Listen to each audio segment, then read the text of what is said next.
So guys, magbabahagi lang tayo ng ating nalalaman sa mga kasama natin na nagpa-practice pa lang. So, pag nahirapan kayo sa mechanic, ganito ang gagawin nyo para hindi tayo nahirapan.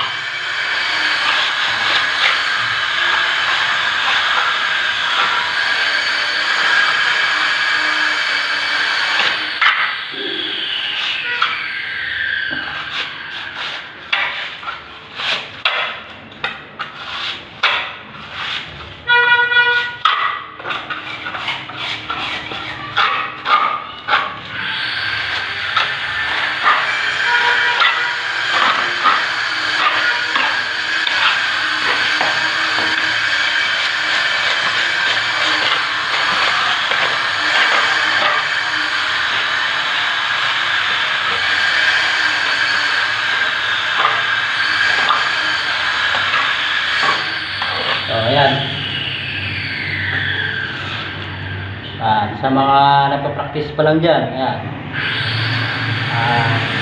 Ito, pasok ito kahit sa, at least, kahit pa paano, makabahagi tayo ng paraan na pagkakanto na mga bilis.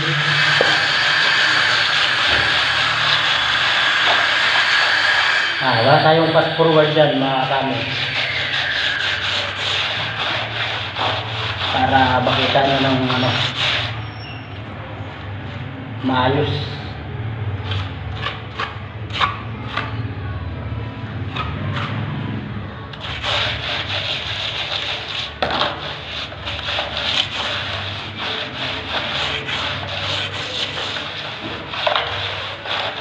Ayan.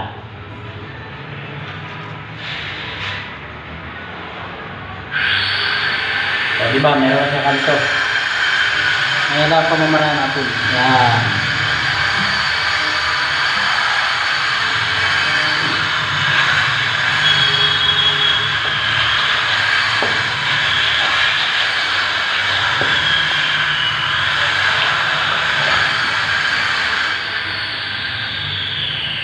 O, ayan, may kanto na. O. Ganyan na para natin sa mga nagpa-practice pa lang dyan. Kaya kailangan magtansi-tansi. Pagka tayo nagpa-practice, nahihirapan tayo mga tuwan. Ganun lang. Lagyan na natin ang bagay na diretso. Ayan na. Ayan.